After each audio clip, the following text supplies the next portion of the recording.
दोस्तों आज शुरू करते हैं एक्सरसाइज 6.3 से क्वेश्चन नंबर 11। क्वेश्चन है इन फिगर 6.40, ये आपको 6.40 फिगर दी हुई है बुक में, ये मैंने बना रखी है।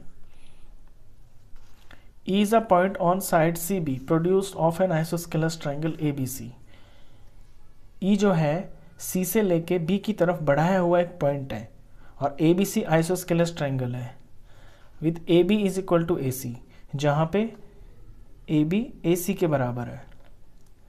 If AD perpendicular to BC, अगर AD BC के परपेंडिकुलर है, and EF perpendicular to AC, prove that ABD is similar to ECF।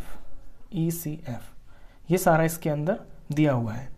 देखिए गिवन में दे रखा है आपको AB AC के बराबर है, ABC का आइसोस्केलेस ट्रायंगल है, AB AC के बराबर है। ये दो आपको परपेंडिकुलर दे रखे हैं, AD EC के ऊपर है और EF आपका AC के ऊपर है। आपको प्रूफ करना है ABD, यानी कि ABD ये वाला ट्रायंगल इस तरफ का, और ECF के ये जो EC बेस के ऊपर बना हुआ है। तो इसमें ये देखते हैं, इन दो ट्रायंगलों में आप ये देखने की कोशिश कीजिए कि इनमें आपका ये तीन क्राइटेरिया होते हैं, AAA, SSS और SAS। इनमें से कौन सी चीज़ आपको दिखाई दे रही है? देखिए एंगल्स इसके अंदर आपको दिखाई दे रहे होंगे। सबसे पहले तो अपने दो ट्रायंगलों के नाम लिख लीजिए सॉल्यूशन में, जिन्हें हमें लेना है in triangle ABD and triangle ECF। देखिए ABD और ECF, इन दोनों के अंदर मुझको एक 90 डिग्री का एंगल दिखाई दे रहा है। सबसे पहले तो ये लिख लेते हैं।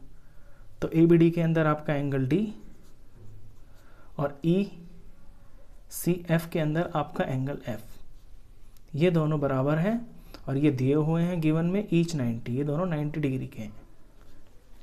अब एक चीज़ और इसमें देखिए, आप अगर एक एंगल और मिल जाता है तो आपका सवाल हो जाएगा। देखिए AB और AC एक आइसोस्केलेस ट्रायंगल है, तो आइसोस्केलेस ट्रायंगल अगर है तो इसके सामने के जो एंगल है ना वो आपके बराबर होंगे, यानी B आपका बराबर होगा C का। और जो B है आपका, B आ रहा है आपके ABD ट्रायंगल में और C आ रहा है आपके ECF ट्रायंगल में। तो ये तो यहाँ से मिल गए, तो इनको लिख लेते हैं। आपके ABD ट्रायंगल के अंदर एंगल B और ECF ट्रायंगल के अंदर एंगल C, ये बराबर हो गए। इसका रीज़न लिखेंगे, opposite angles of equal sides. जब भी आइसोस्केलेस ट्रायंगल में आपकी जो दो साइड्स बराबर होती हैं तो उनके जो सामने के एंगल्स होते हैं ना वो आपके बराबर होते हैं। यहाँ पे आपका AB AC के बराबर था, तो इसके सामने का एंगल ये, इसके सामने का एंगल ये आपस में बराबर होंगे। तो मिल गए दो एंगल, सवाल तो हो गया आपका। तो therefore triangle ABD similar to triangle ECF, ये रिजल्ट है भाई। इतना सा ये क्वेश्चन था। चलिए इसके बाद करते हैं क्वेश्चन नंबर 12। क्वेश्चन 12 आपका काफ़ी इंपॉर्टेंट है, बुक से पढ़ता हूँ मैं इसकी language. Sides AB BC and median AB BC and AD of a triangle ABC triangle के are respectively proportional to sides PQ, QR and PM of triangle PQR। See figure 6.41। देखिए ये 6.41 figure है, आपकी बुक से है। इसमें आपको दो ट्रायंगल दिए हुए हैं ABC और PQR, और इसमें जो AB है वो PQ के प्रोपोर्शनल है गिवन में, और BC जो है वो आपका QR के प्रोपोर्शनल में है, और ये जो मीडियन है ना AD, ये आपके इस PM मीडियन के प्रोपोर्शनल है। ये चीज़ गिवन है इसके अंदर। Show that ABC similar to PQR। आपको ये शो करना है कि जो ABC ट्रायंगल है ये PQR ट्रायंगल के सिमिलर है। तो देखिए सिमिलर होने के लिए आपको, आपके पास तीन क्राइटेरिया, या तो आपके तीनों एंगल इक्वल आ जाए, या साइड्स प्रोपोर्शनल आ जाए तीनों, या दो साइड के बीच में एक एंगल आ जाए। दो साइड्स प्रोपोर्शनल हो और आपका एक एंगल बराबर आ जाए। तो हम इस सवाल को शुरुआत करते हैं अपने गिवन से। तो यहाँ से सॉल्यूशन है। सबसे पहले अपना गिवन लिखेंगे। हमें ए बी पी क्यू के प्रोपोर्शनल दिया हुआ है, बी सी क्यू आर के प्रोपोर्शनल दिया हुआ है, और ए डी दिया है पी एम के प्रोपोर्शनल। ये ए डी मीडियन है। अच्छा, अब इसमें करेंगे क्या कि देखिए ए बी और पी क्यू तो एक साइड हो गई, ये प्रोपोर्शनल दे रखी है, और बी सी और क्यू आर ये देखिए बी डी और क्यू एम दे रखी है आपको, नहीं बी सी और क्यू आर दे रखी है, ये साइड्स आपस में प्रोपोर्शनल दे रखी है ये वाली। अगर हम एंगल बी और एंगल क्यू को बराबर कर दें किसी तरह से, तो हमें दो साइडों के बीच में हमारा एंगल मिल जाएगा और फिर हमारा काम हो जाएगा। और एंगल बी और एंगल क्यू बराबर कैसे होगा, पहले ये जो आपका छोटा ट्राइंगल है ना ए बी डी और पी क्यू एम, हम इन्हें सिमिलर प्रूफ करेंगे। और इन्हें सिमिलर प्रूफ करेंगे हम अपनी इसी गिवन इंफॉर्मेशन से। देखिए अब लिखेंगे हम ए बी पी क्यू, ये मेरे इस ट्राइंगल में आ रहा है। अच्छा, बी सी और क्यू आर, देखिए बी सी की जगह मैं क्या लिख सकता हूँ, हाफ ऑफ बी सी, और क्यू आर की जगह मैं लिख सकता हूँ हाफ ऑफ क्यू आर। क्योंकि अगर किसी का फुल प्रोपोर्शनल में है तो उसका हाफ भी तो प्रोपोर्शनल में होगा, तो दोनों तरफ बस मैंने हाफ लगाया है और आगे वाली चीज़ को मैंने चेंज नहीं किया। क्योंकि अपने ए बी डी ट्राइंगल और पी क्यू एम ट्राइंगल में मुझे ए बी पी क्यू और ए डी पी एम तो ये तो दे रखे हैं, बस मुझे इस बी डी को और क्यू एम को और प्रोपोर्शनल बनाना है, और वो मेरा बनेगा बी सी को और क्यू आर को हाफ करके। अब इससे अगले स्टेप में मैं ए बी पी क्यू को एज इट इज़ लिखूंगा और हाफ बी सी को मैं बी डी लिख लूँगा, क्योंकि ये जो डी है ना ये आपका मीडियन है। ए डी जो है मीडियन है, और मीडियन क्या होता है, इसको बराबर हिस्सों में काट देता है, यानी B D is equal to D C. तो बी डी लिख लिया मैंने हाफ बी सी की जगह। इसी तरह यहाँ पे क्यू आर की जगह, हाफ क्यू आर की जगह मैं क्यू एम लिख सकता हूँ, क्योंकि यहाँ से यहाँ और यहाँ से यहाँ बराबर है। ये मैंने क्यू एम लिख लिया। इसको मुझे चेंज करना ही नहीं क्योंकि ये मेरी थर्ड साइड है। तो A D upon P M ये मुझे एज इट इज़ रखना है। अब देखिए आप अपने इन ट्राइंगल्स में देखिए, मैं यहाँ पे फिर से लिखता हूँ इन ट्राइंगल। अब मुझे दिखाना है ये A B D and triangle P Q M. ये तो मैं यहाँ से रिजल्ट लेके आया, मैंने ये तीनों साइडों को प्रोपोर्शनल कर दिया, लेकिन अब मुझे ये दिखाना है कि कौन से ट्राइंगल के अंदर ये तीनों साइड्स प्रोपोर्शनल है। उस ट्राइंगल का मुझे नाम लिखना होगा, तभी तो मैं उसे सिमिलर प्रूफ कर पाऊंगा। तो अब लिखूंगा in triangle A B D and triangle P Q M, A B upon P Q is equal to B D upon Q M, यानी ये इसके प्रोपोर्शनल और ये आपका इसके proportional, and A D proportional to P M और A D आपका P M के प्रोपोर्शनल। तो जब किन्हीं दो ट्राइंगल के अंदर आपकी तीन साइड्स प्रोपोर्शनल हो जाती हैं तो रूल लग गया एस एस एस। तो देयरफॉर आपका triangle A B D similar proof हो गया ट्राइंगल पी क्यू एम के। अब जब ट्राइंगल सिमिलर प्रूफ हो गया तो इसके करस्पॉन्डिंग एंगल्स तो बराबर होंगे। अब हमें चाहिए बी और क्यू, तो सिर्फ अपना angle B is equal to angle Q ले लेते हैं।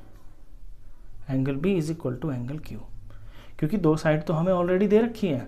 बड़े ट्राइंगल के अंदर ए बी पी क्यू और बी सी और क्यू आर तो दी हुई है, हमें तो सिर्फ एंगल बी और एंगल क्यू चाहिए था। वो हमारा आ गया इन छोटे वाले ट्राइंगल को सिमिलर प्रूफ करने से। तो एक तो ये रिजल्ट आ गया। अब इसको मैं नंबर 2 दे देता हूं और नंबर 1 दे देता हूं मैं अपने गिवन को। इसको नंबर 1 दे देता हूं, और वो तो गिवन है तो उसे गिवन ही रखते हैं। अब हम रिजल्ट लिखेंगे कि A B upon P Q, पूरा ट्राइंगल का नाम लिख देते हैं, in triangle A B C and triangle P Q R. इन दो ट्राइंगलों को करना है ना सिमिलर, तो इनका नाम लिखेंगे पहले, in triangle A B C and P Q R, A B upon P Q हमें दिया हुआ है, is equal to B C upon Q R, B C upon Q R. ये दो साइडें दे रखी है, ये कहाँ से दे रखी है, ये आपको गिवन में दी हुई हैं, तो यहाँ रीजन लिखेंगे गिवन। और इनके बीच में आने वाला एंगल बी और क्यू, ये हमने नंबर 1 में प्रूफ कर दिया। एंड एंगल बी, ये एंगल बी यहाँ पे लिखना था, angle B is equal to angle Q, ये हमने फ्रॉम 1 से ले लिया। अब मिल गए हमें अपनी दो साइड्स, और साइड्स के बीच में एक एंगल मिल गया, तो therefore triangle A B C similar to triangle P Q R. कौन से रूल से? साइड एंगल साइड से, side angle side similarity criteria से। तो ये हो गया प्रूफ। इतना ही क्वेश्चन था आपका। चलिए इसके बाद क्वेश्चन करते हैं, क्वेश्चन नंबर 13।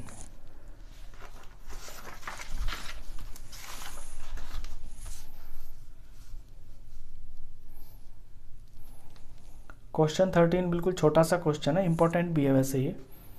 देखिए क्वेश्चन कहता है D is a point on the side BC, D एक पॉइंट है BC साइड के ऊपर of a triangle ABC, ABC triangle है, BC के ऊपर आपका D एक पॉइंट है, सच दैट इस तरह से है कि जो ADC एंगल है वो आपका BAC एंगल के बराबर है।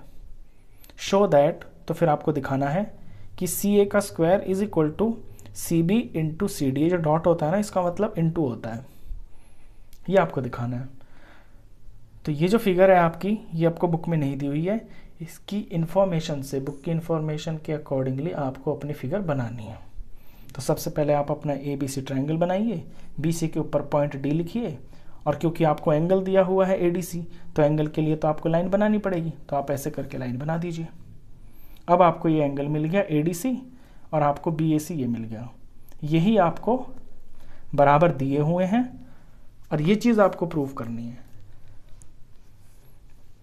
अब देखिए जो आपको प्रूफ करना है उन चीज़ों को ये देखिए कि ये कौन से ट्राइंगल के अंदर आ रही हैं आपकी। CB, ये BC है आपका, ये CD है, ये CD हो गया,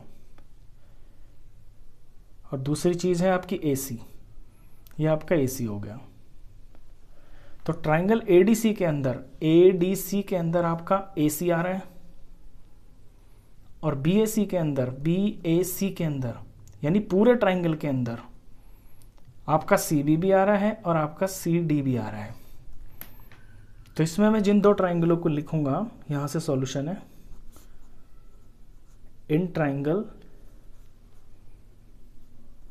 ADC एंड ट्राइंगल BAC।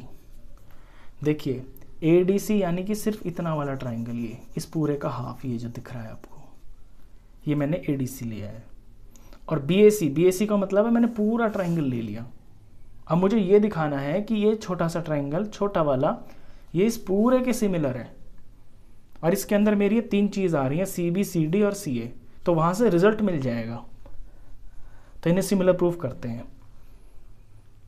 देखिए ADC के अंदर एंगल ADC बराबर है आपका BAC के, तो ADC का तो एंगल ADC बराबर, और ट्राइंगल BAC में से एंगल BAC